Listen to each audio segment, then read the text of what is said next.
Hendak ke rumah pacarnya, tiba-tiba di perjalanan, pria yang juga bekerja di rumah sakit ini tidak sengaja menjatuhkan handphonenya. Sambil berupaya mengambilnya kembali, namun secara tak terduga, ia justru menabrak seseorang di jalan tersebut. Sempat keluar untuk mencoba melihat orang yang ditabraknya. Namun karena takut akhirnya ia pun pergi meninggalkan orang itu dan kembali ke rumah. Di rumah, perasaannya gelisah bahkan ia tidak bisa tidur. Saat itu, kemudian ia ditelepon oleh nomor yang tidak dikenal.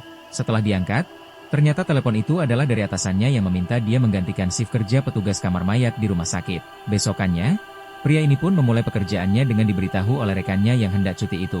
Mayat yang ia harus jaga adalah mayat korban tabrak lari yang baru saja dibawa ke rumah sakit itu tadi malam dan sampai saat ini pelakunya belum diketahui. Sebelum pergi, rekannya memberikan pria ini senjata untuk berjaga-jaga. Pria ini pun memulai pekerjaan jaganya. Untuk menemani jaga malamnya, ia juga tidak lupa melakukan video call dengan pacarnya. Namun saat sedang video call, tiba-tiba di belakangnya terlihat sosok yang berjalan masuk ke ruang mayat itu. Dari kejadian tersebut, mulailah muncul hal-hal aneh di sana. Pintu kamar mayat yang terbuka sendiri dan tangan mayat di ruangan itu selalu terjatuh ke bawah. Bahkan saat sedang bersantai, tiba-tiba gelas yang berada di dekatnya terlempar jatuh. Saat waktu sudah tengah malam dan pria ini melakukan pengecekan, tiba-tiba ia mendapati seorang pria misterius terpantau di CCTV. Ia pun mencari tahu dan curiga kalau ia adalah seorang penjahat.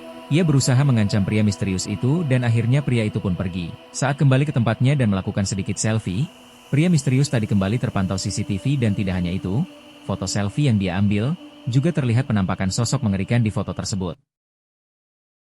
Tidak mau kecolongan lagi, ia pun mengejar pria misterius tadi. Tapi sayangnya, pria itu dengan keanehannya kabur dan bisa menembus pagar dengan mudahnya.